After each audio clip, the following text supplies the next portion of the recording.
It is Wednesday. Well, technically not, but this is filmed ahead of time. Our guest is Jason Isch, one of our mentors. And January is National Mentor Month, so we're going to try to focus on LARC in our mentoring program as much as we can. So we'll jump right in. All right, Jason, tell us a little bit about yourself. Okay, so I grew up in Bluffton, Indiana, which is, we have a big apostolic church community down there. I ended up becoming a Christian, though, years later when I went to Purdue University. Okay. So since then, I graduated in 2015 with a degree in pharmacy. Moved up to South Bend, Indiana, the area of Mishawaka, and I spent 2 years of residency up there doing a little bit of training, and now I've been there for 3.5 years total, and we'll probably be there for the long haul and worship with our South Bend church up there. Cool. Yeah, I've been to South Bend maybe once or twice, but it's been a long time. Yeah, big transition from Bluffton to West Lafayette to South Bend. Sure, we have a yeah. lot smaller congregation. So we have a lot in common, actually, because I'm from Bluffton and I was a Norwell Knight as well, and I played tennis, and I think that's kind of what you did as well, yeah. right? Yeah, I enjoyed tennis. Yep, I graduated in 2009, so it was. We were just talking about this. It was over 10 years ago. Yeah. That I had my senior day for tennis. Nice. So that's crazy. So, couple tennis questions. You said you were born in 1990, so I think early years of you, Sampras or Agassi? That's not even a question. Me, it was like Roddick or Federer and Nadal, and so I was always a Roddick guy first. And then yeah, so was I. I never liked Federer as much because my dad liked him so much. Swiss guy, so we had to like him. I don't know. That was kind of So Sampras and Agassi were on the way out. Yeah, that's good. Yeah, I was an Agassi fan, but Sampras was the Federer to the Roddick. Mm-hmm. That was Agassi. I would say between the two of them, probably I liked Agassi better. Yeah, he was kind of the bad boy, but yeah, he was good. Good tennis player. The wild card was Michael Chang. I don't know if you ever remember him. I remember Chang, yeah. He had the tennis pumps. Yeah. Pretty cool. Mm-hmm. He had a big following. Yeah. So you and Kyle, if you played singles, who would win? Right now, can you consider it winning? No, I don't know. I don't know. It'd be pretty close. Kyle probably is in much more better shape than I am, so we both haven't probably played in a while. Okay. So I would say it's a wash. Go to a tiebreaker. That's good. Nice. Yeah, so what did you play? Tennis?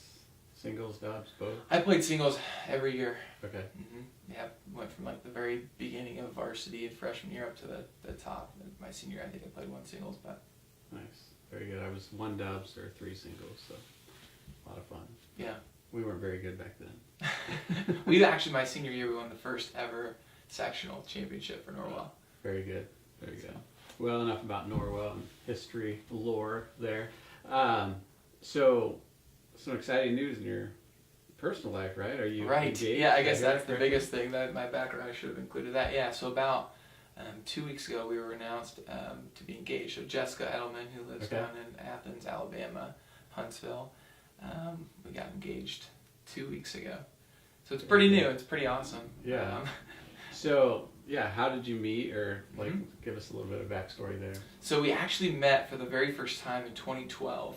We had a tornado relief trip down in Coleman County, Alabama, with the Purdue Young Group. And at that time, I wasn't even a Christian. Her family was living down there, and so we had zero interaction.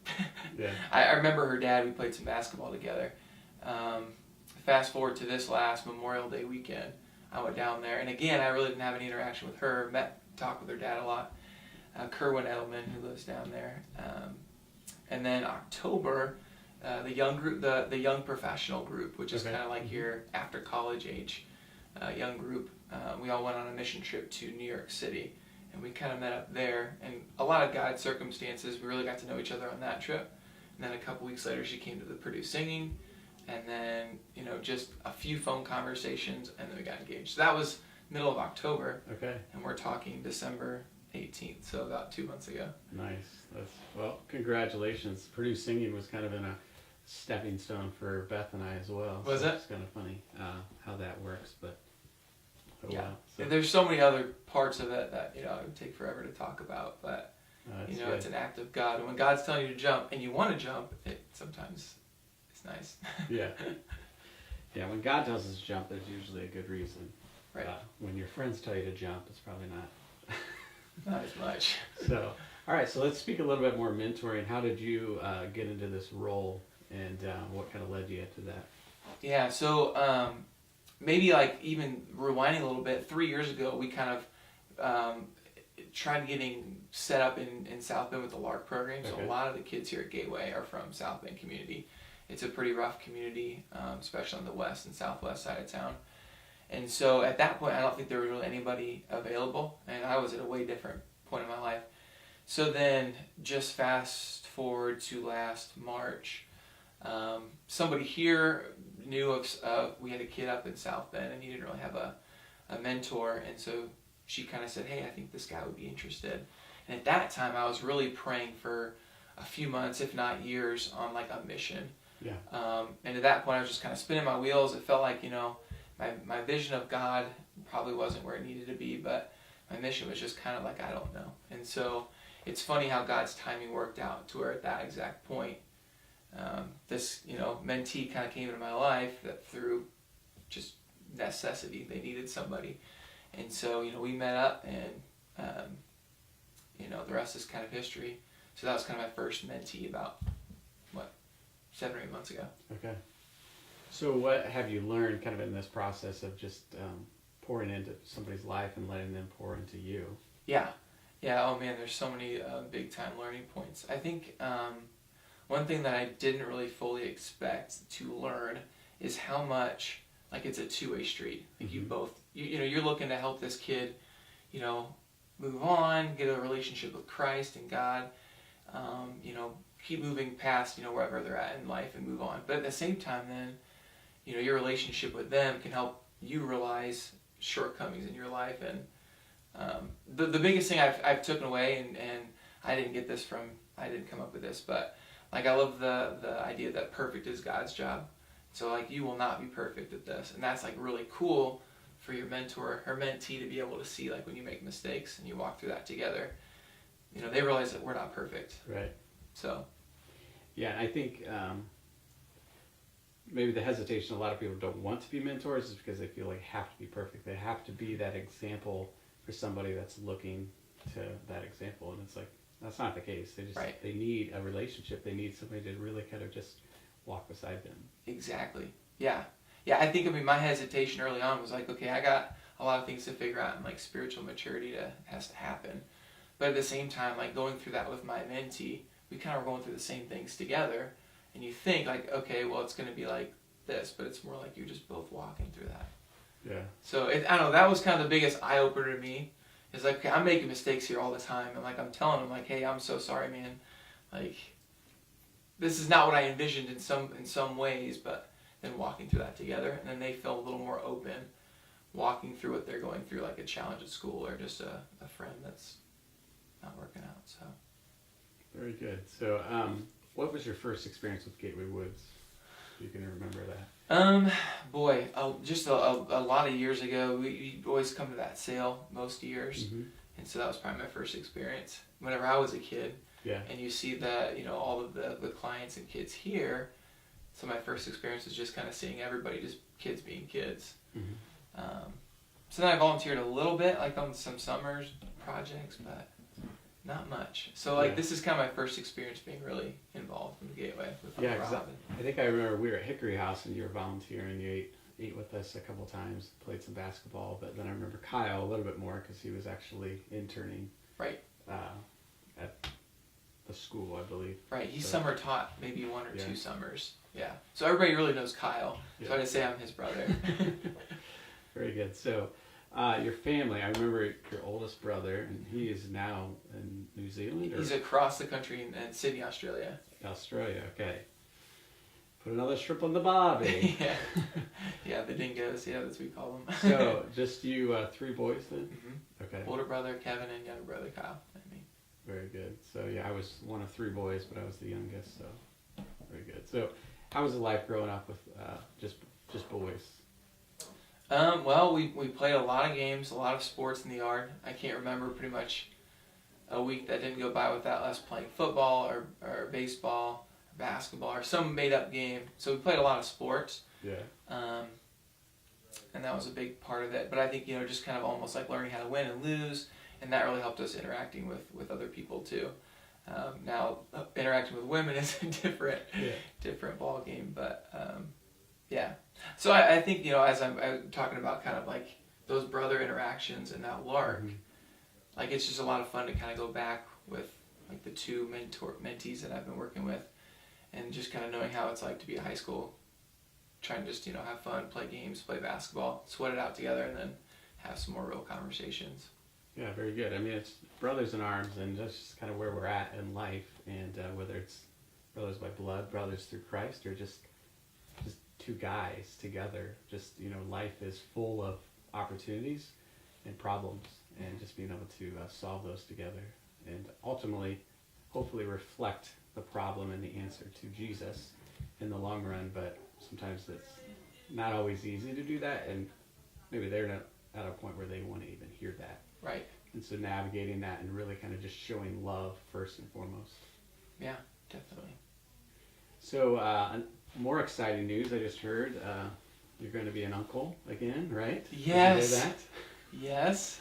She said I could do this because this okay, is good. live. I was worried because I don't know who they've told or not told, Yeah. but okay. Yeah, no, I was down in Huntsville, and they kind of played a game on me. So I'm a pharmacist, and she was talking about some sort of supplement, and she's like, talking about the supplement, and they're acting very strange, and I'm like, just get to the point.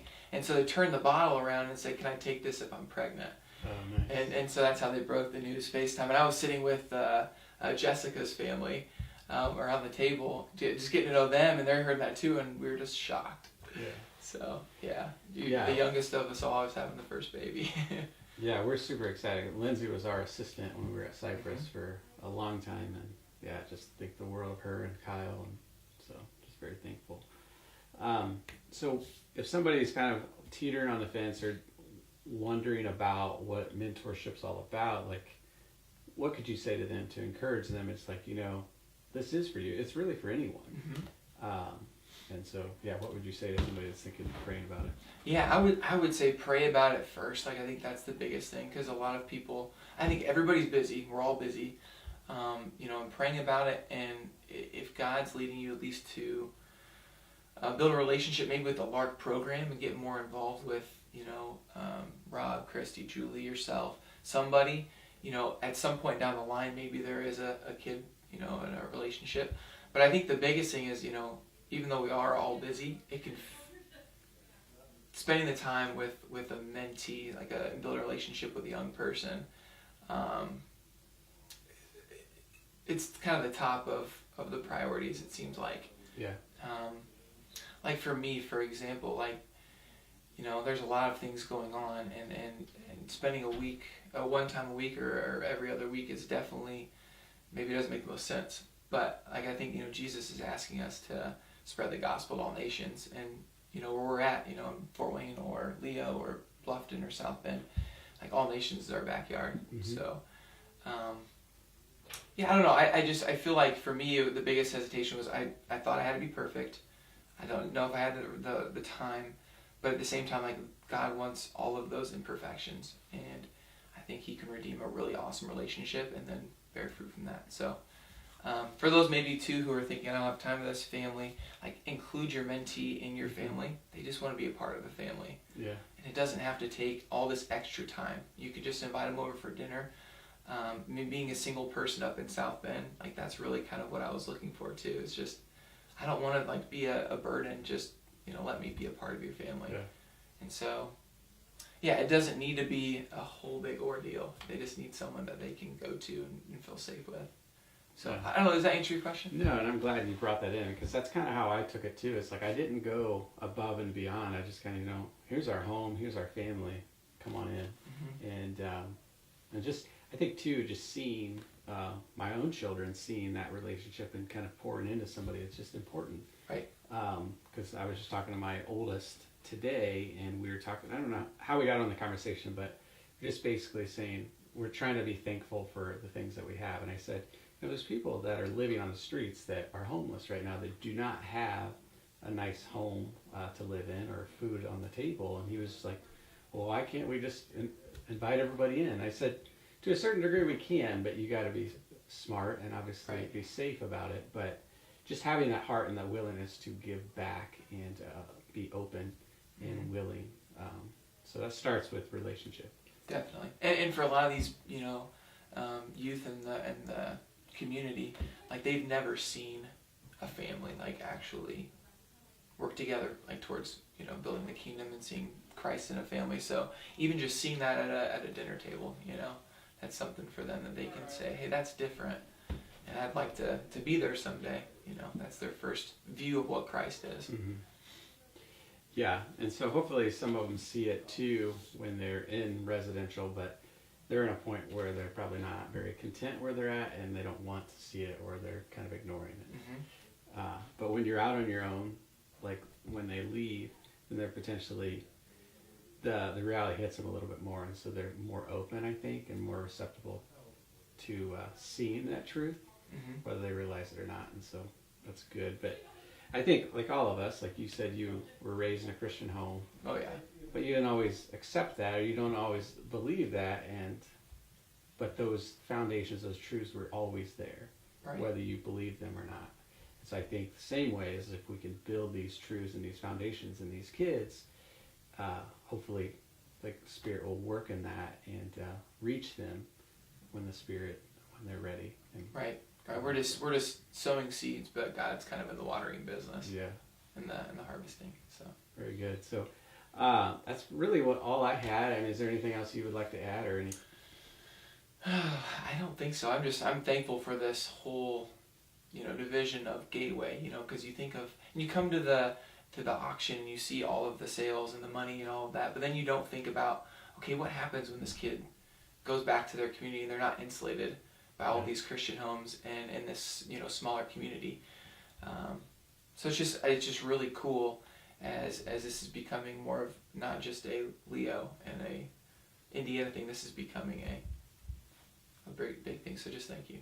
Yeah, well, thank you for your time. And if you have any questions about mentorship or just giving back, job partners, host homes, there's lots of opportunities where you can just pour into these lives of these kids that need it.